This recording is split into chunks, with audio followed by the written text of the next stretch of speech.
कृष्ण लीला से साहजिक समाधि। साहजिक समाधि श्री कृष्ण लीला में ही है। कृष्ण कथा और बांसुरी के श्रवण करते समय चाहे आंखें खुली ही क्यों न हो, समाधि लग ही जाती है। गोपियों ने आंखें मूंदकर नाक पकड़कर समाधि लगाने का प्रयत्न कभी नहीं किया। गोपियों की समाधि स्वाभाविक साहजिक समाधि थी। यह भोगी शरीर योगाभ्यास नहीं कर सकता। भोगी यदि योगी बनने का प्रयत्न करेगा तो रोगी बन जाएगा। योग का सर्वप्रथम साधन है ब्रह्मचर्य। ब्रह्मचर्य के पालन के बिना योग सिद्धि की प्राप्ति का प्रयत्न करने वाला अधोगति के गर्त में गिरता है। कृष्ण कथा है ही ऐसी कि वह जगत को अनायास ही भुला देती है। जगत में बसकर रहकर भी उसको भूल जाना है। यह भागवत ग्रंथ ऐसा दिव्य है कि 7 ही दिनों में मुक्ति दिलाता है। राजा परीक्षित इस ग्रंथ का श्रवण करके 7 ही दिनों में जगत को भूलकर कृष्ण में तन्मय हो गए थे।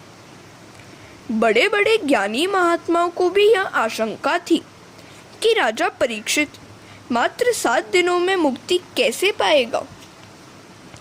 मात्र 7 ही दिनों में राजा के ज्ञान, भक्ति और वैराग्य की अभिवृद्धि करने के हेतु ही इस कृष्ण कथा का आयोजन किया गया था, क्योंकि कृष्ण कथा में तन्मयता होने पर ही तो इसे इच्छित मुक्ति मिल पानी थी।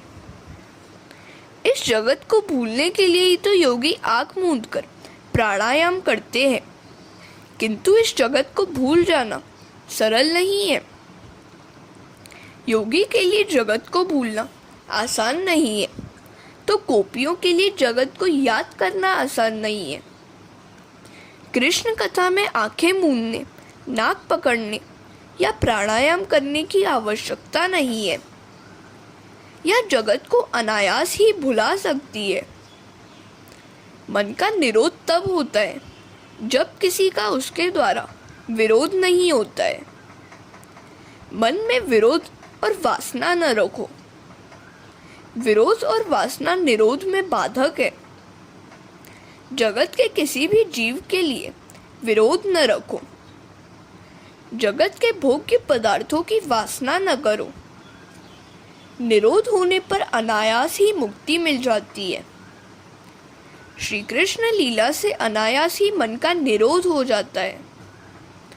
जगत की विस्मृति और भगवान की अखंड स्मृति ही तो निरोध है। पूतना रूपी वासना आँखों में आ बसती है, सो आँखों को कृष्ण की रूप माधुरी में स्थिर करो और कान को कृष्ण कथा में जोड़ दो। यदि यह संसार सुंदर है तो इस सुंदर संसार का निर्माता तो न जाने कितना सुंदर होगा। क्या ऐसा विचार तुम्हारे मन में भी कभी आया है? मनुष्य सौंदर्य दर्शन के लिए कश्मीर जैसे दूर दूर के स्थानों में घूमता रहता है। अजी, वहाँ क्यों जाते हो? सच्चा सौंदर्य तो अंतर में है, ईश्वर में है। उसे देखने का प्रयत्न करो। परमात्मा के किसी भी स्वरूप से तन्मय होने पर मुक्ति मिल सकती है। भागवत का कहना ऐसा ही नहीं है कि मात्र श्री कृष्ण स्वरूप में ही लीन हो जाओ। तुम चाहे जिस रूप में तन्मय हो जाओ। ईश्वर के जिस रूप में तुम्हें श्रद्धा हो उसी को अपनाओ। श्री परमात्मा का कोई भी रूप मुक्तिदाता है। हरे कृष्णा। श्री शंकराचार्य भी कहते हैं, भगवान के किसी भी रूप में श्रद्धा पूर्वक तन्मय हो जाओ। उसकी अनन्य रूप से भक्ति करो। जिस किसी रूप में संपूर्ण श्रद्धा हो उसकी अनन्य भक्ति करो और अन्य रूप को उसी का अंश मानकर वंदन करो। इस प्रकार अन्य रूपों में अंशात्मक प्रेम रखने से भक्ति में राग द्वेष नहीं आएगा और वहीं अनन्य भक्ति होगी। नारी अपने पति के प्रति अनन्य प्रेम रखती है, फिर भी अपने अन्य सभी कुटुंबी जनों की भी सेवा प्रेम से करती है। अर्थात स्त्री का पति प्रेम अनन्य है और अपने अन्य रिश्तेदारों के प्रति अंशात्मक प्रेम रखती है। ऐसे अंशात्मक प्रेम से पति प्रेम में कुछ न्यूनता तो होती ही नहीं है। हमें अपने मनपसंद प्रभु रूप से उस नारी की भांति ही अन्य रूप से भक्ति करनी है और साथ ही साथ ईश्वर के अन्य रूपों को भी आदर देना है। श्री कृष्ण अनायास मुक्ति दाता है। मुक्ति आत्मा को नहीं, मन को मिलती है। आत्मा तो नित्य मुक्त है। बंधन मुक्त तो मन को करना है। मन को मुक्ति मिलने के बाद आत्मा मुक्त पने का अनुभव करता है। आत्मा को जब कोई बंधन ही नहीं है तो फिर मुक्ति का प्रश्न ही कैसे पैदा हो सकता है। विषयों का बार बार चिंतन करते रहने के कारण मन उनमें फंस जाता है और बंध जाता है। आत्मा तो परमात्मा का ही अंश है, अतः उसका बंधन तो एक कल्पना मात्र ही है। कोई आत्मा को परमात्मा का अंश मानता है तो कोई इन दोनों को एक मानता है। कुछ लोग आत्मा परमात्मा में अंश अंशी का भाव मानते हैं। जीव ईश्वर का अंश है। भगवान ने गीता में कहा है, ममे वांशो जीव लोके।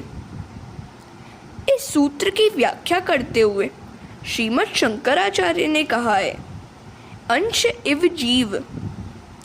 आत्मा ईश्वर का अंश जैसा है, अंश नहीं।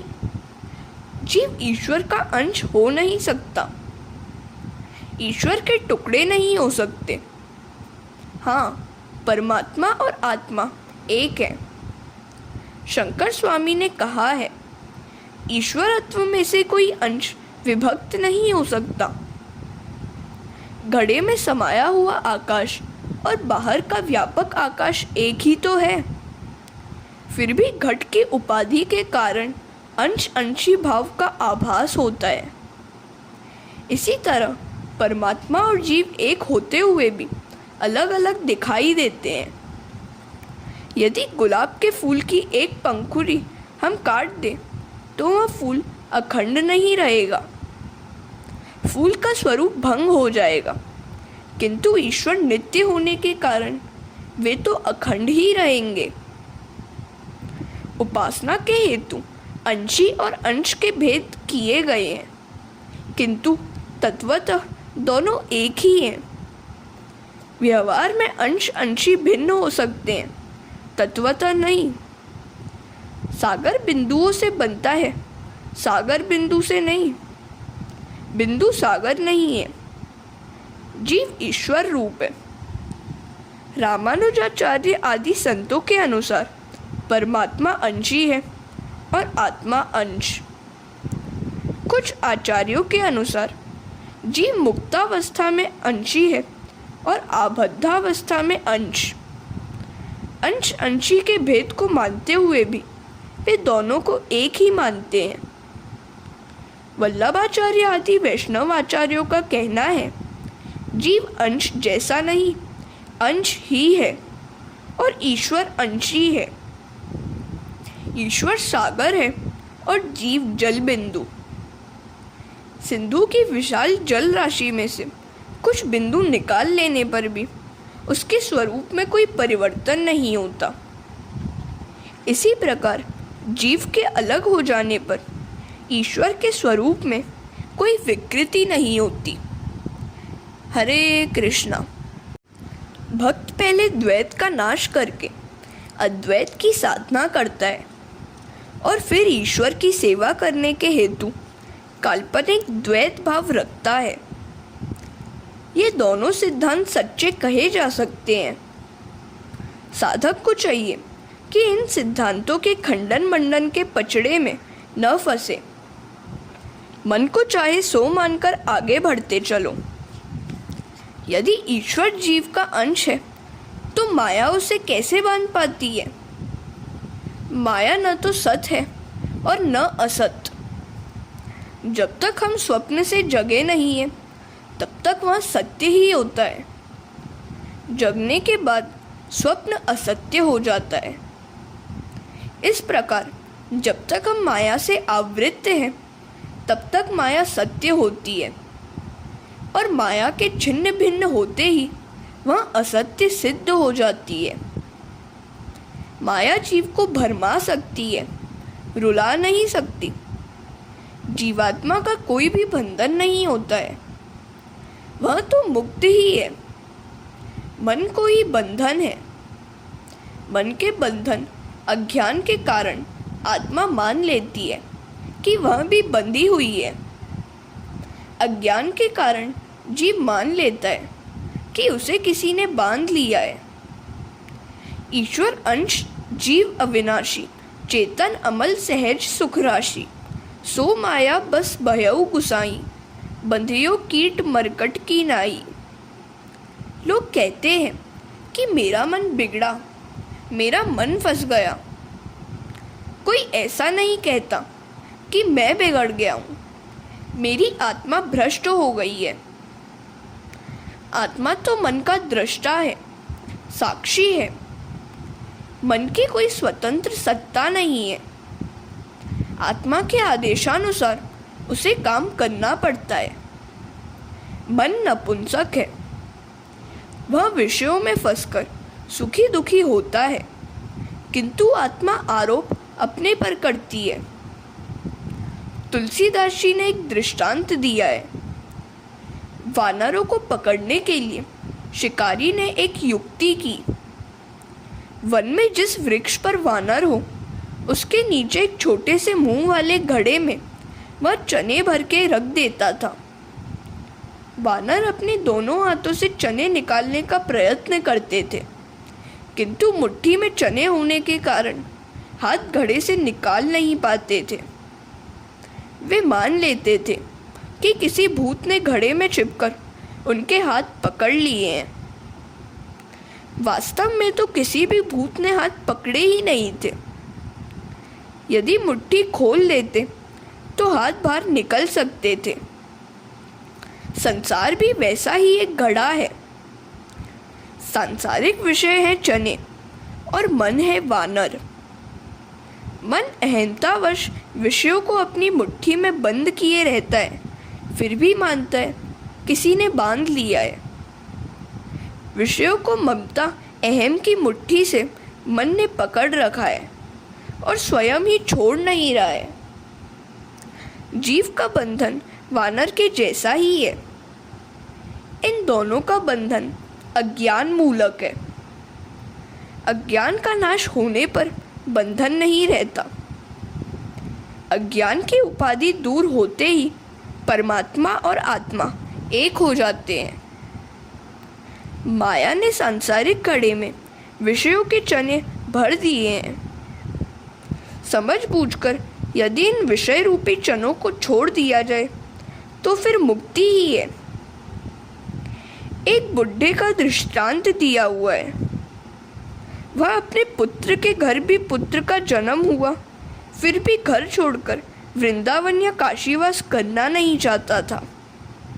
पहले तो वह कहता था कि अपने पुत्र के विवाह हो जाने पर मैं गृह त्याग करूँगा।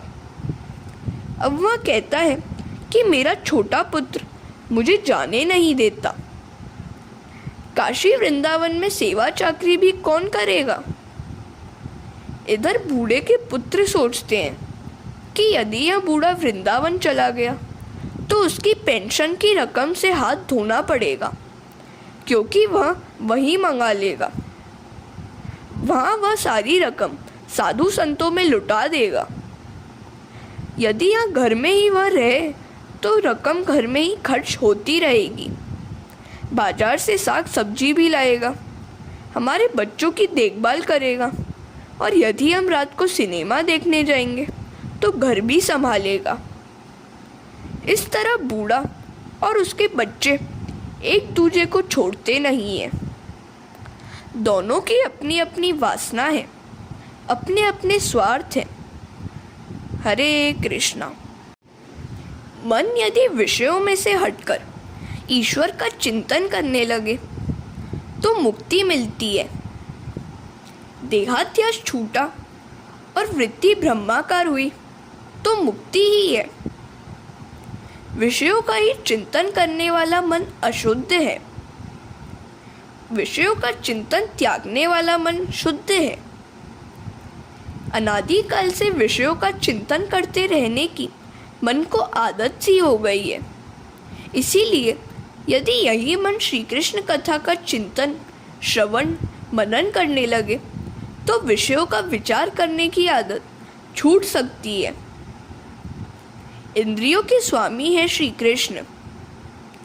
आंखों का श्री कृष्ण से संबंध जोड़ो, सर्वत्र और सभी में ईश्वर का दर्शन करो। इंद्रिय रूपी गोपी का आत्मा के साथ मिलन करना है।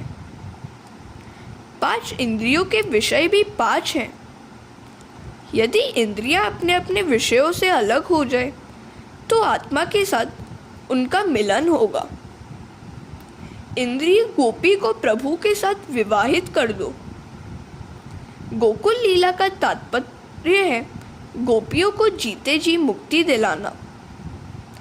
श्री कृष्ण ने गोपियों को मुक्त करने के लिए ही गोकुल लीला की थी। गोपियों को वे जीते जी मुक्त करना चाहते थे। गोपियां चाहे अपने घर में रहे, उनका मन विचलित न हो, ऐसा उन्होंने किया। किसी भी प्रकार की साधना, धारणा किए बिना ही गोपियों के मन का श्री कृष्ण में निरोध हो गया। गोपियों ने भक्ति मार्ग का आचरण किया था। महाप्रभु कहते हैं, मुझे नया कुछ भी नहीं कहना है, मैं तो गोपियों का मार्ग ही बतलाता हूँ। लौकिक रूप के प्रति जितनी आसक्ति है उतनी यदि भगवान में हो जाए तो संसार के बंधन छूट जाएंगे। श्री कृष्ण का सौंदर्य ही ऐसा है कि उसे देखने के बाद जगत का सौंदर्य सुहाता ही नहीं है। श्री कृष्ण अति सुंदर है, जगत सुंदर है, ऐसा मानने से काम दृष्टि पैदा होती है। श्री कृष्ण कथा में तन्मयता अनायास ही हो जाती है। परमात्मा हमारी सभी इंद्रियों को विषयों में से हटाकर अपनी ओर आकर्षित कर लेते हैं। जिसका मन मधु है उसी के घर का माखन कन्हैया ग्रहण करता है। भगवान से हमेशा प्रार्थना करते रहो, हे नाथ, मेरे मन को जड़ पदार्थों में से हटाकर अपनी ओर आकर्षित कर लीजिए। मन को तभी शांति मिलती है जबकि वह ईश्वर में स्थिर होता है। वेदांती मन को अर्धचेतन और अर्ध जड़ मानते हैं। संकल्प करने से मन हजारों मील दूर पहुंच जाएगा। मन का जब भी लय होगा, जड़ पदार्थ में नहीं, ईश्वर में ही लय होगा।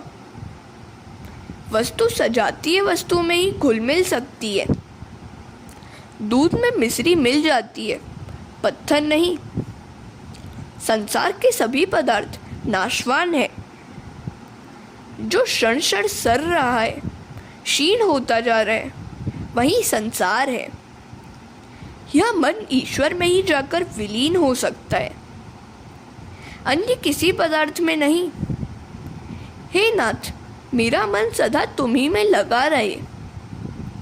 ईश्वर से मन का दूर होना ही बंधन है। ईश्वर के चरणों में मन रहना मुक्ति है। मन ईश्वर से दूर हो जाएगा तो बिगड़ जाएगा। भगवान की लीला का यही तात्पर्य है। गोपियां अपने मन में श्री कृष्ण को हमेशा बसाए रख रही हैं और कर गृहस्थी निभाती रही हैं। मन को मुक्त करना है, उसी का निरोध करना है, ईश्वर के साथ उसे एकाकार करना है। हरे कृष्णा। निवृत्ति के समय यदि मन में किसी भी वस्तु का विचार आए तो मान लो कि मन उसी में फंसा हुआ है। गोपियां तो निवृत्ति के समय श्री कृष्ण की लीला का श्रवण, कीर्तन, ध्यान करती थी। संकट के समय में जीव विश्वासघात कर सकता है, किंतु भगवान तो दौड़ते हुए आते हैं। सभी विषयों को छोड़कर मन का ईश्वर में लगना मुक्ति है। मन में अनायास प्रभु स्मरण के लिए यह निरोध लीला है। दशम स्कंद की कृष्ण लीला जगत का विस्मरण और प्रभु का अखंड स्मरण कराती है। गोपियां सारे जगत को भुलाकर मात्र कृष्ण को याद करती रहें, इसी हेतु यह कृष्ण लीला है। कृष्ण लीला में मन को लगा देने से जगत भुलाया जा सकेगा। शरीर चाहे कहीं भी हो, मन को गोकुल वृंदावन में बसाए रहो। जो मरकर जिए और जीकर मरे, वही सच्चा शर है। जो मरकर जीता है वह मुक्ति पाता है। मृत्यु की मृत्यु ही तो मुक्ति है। गोपियां घर का कामकाज करते हुए भी कृष्ण में ऐसी लीन हो जाती थी कि न करने जैसा काम भी कर बैठती थी। वे चूल्हे में लकड़ी के साथ साथ बेलन जला देती थी। काल धक्के देकर निकाले और हमें रोते हुए संसार छोड़ना पड़े, इसकी अपेक्षा समय पर सावधान होकर समझ बूझकर जंजाल से मुक्त होना श्रेष्ठ है। बुद्धि परमात्मा को पकड़ नहीं पाती। नायमात्मा प्रवचनेन लभ्यो न मेधया न बहुना श्रुतेन यमे वैश वृडुते तेन लभ्यस्त सियेषु आत्मा विवृडुते तनुश्याम। परमात्मा न तो वेदाध्ययन से मिलते हैं और न शास्त्र श्रवण या बुद्धि चातुर्य से।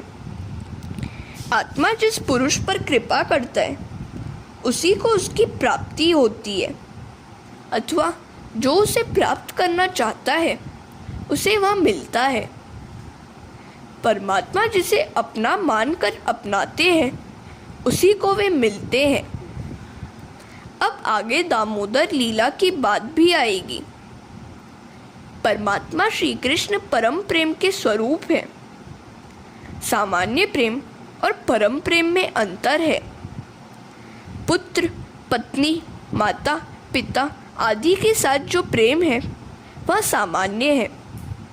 जगत के सभी पदार्थ और जीवों के प्रति जो निस्वार्थ प्रेम होता है वह है परम प्रेम। जीव बड़ा अयोग्य है, अपात्र है।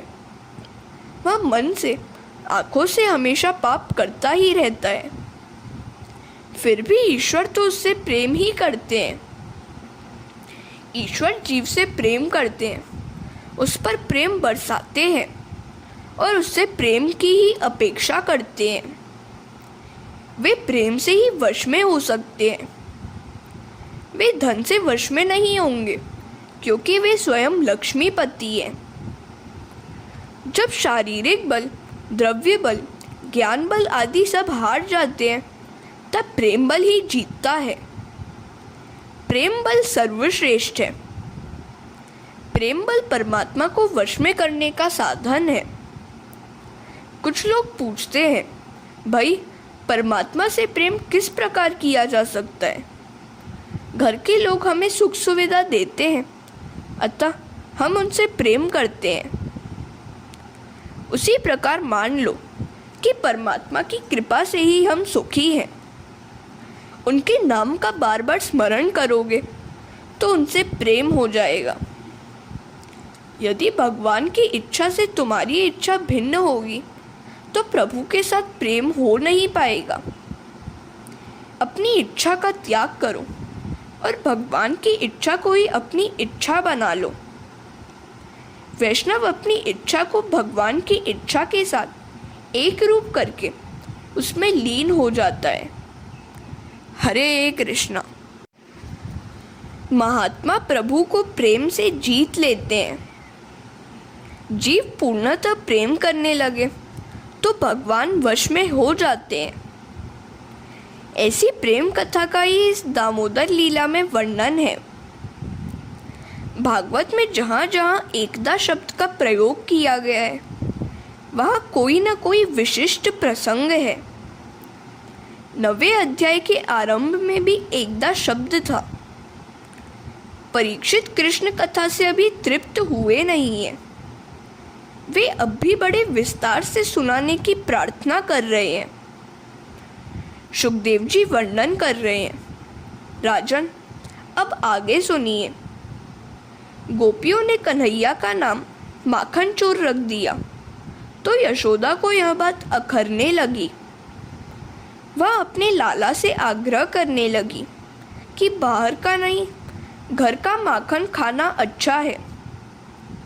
कन्हैया कहता है, मैं यदि घर का माखन खाने लगूं तो घर में माखन घट जाएगा। मैं तो बाहर से कमाकर ही खाना चाहता हूँ। अजी, स्वाद गोपियों के माखन में नहीं, प्रेम में था। मिठास प्रेम में होती है, वस्तु में नहीं। यशोदा जी ने सोचा, घर का कामकाज नौकर संभालते हैं, इसलिए शायद लाला को घर का माखन पसंद नहीं है और माखन की चोरी करता रहता है। आज मैं स्वयं दधी मंथन करके माखन बनाकर उसे खिलाऊंगी और तृप्त करूंगी। रामायण में कहा गया है कि राजा दशरथ चक्रवर्ती सम्राट थे और सेवकों की उनके यहाँ कोई कमी नहीं थी। फिर भी महारानी कौशल्या अपने हाथों ही भोजन बनाती थी। रसोई ठाकुर जी के लिए है। पानी बिगड़ा तो वाणी बिगड़ेगी, वाणी बिगड़ने पर वीर्य बिगड़ता है। वीर्य अर्थात जीवन। अन्न मन को बनाता है। आपको जिसके चरित्र में पूर्णतः विश्वास न हो उसे अपने रसोई में कभी न आने दीजिए, और यदि वह रसोई घर में आ भी जाए तो अन्न जल दूषित होने न देना। एक दिन सभी नौकर घर के अन्य कामों में जुटे हुए थे तो यशोदा ने अपने ही हाथों दधी मंथन करके माखन बनाकर लाला को खिलाने की बात सोची। मेरा लाला फिर कभी बाहर का माखन खाने की इच्छा न करे, ऐसी उनकी चेष्टा थी। प्रातः काल में स्नानादि कार्यों से निवृत्त होकर पीला वस्त्र पहनकर यशोदा जी दधी मंथन के काम में लग गई।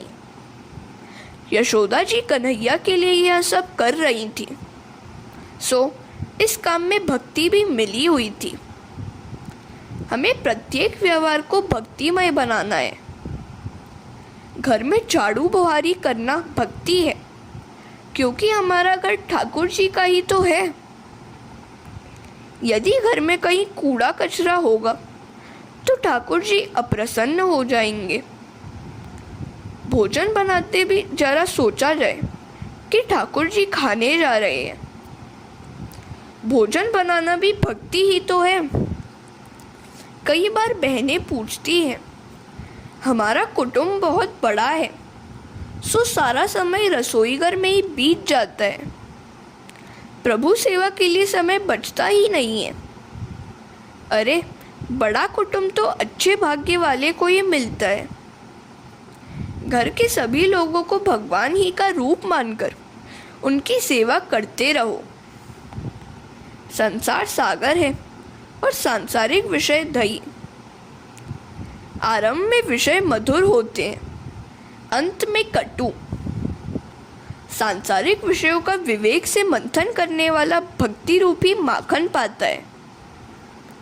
ऐसा प्रेम रूप भक्ति रूप माखन परमात्मा को अर्पण करें। परमात्मा प्रेम के सिवाय और कुछ भी नहीं मांगते। हरे कृष्णा।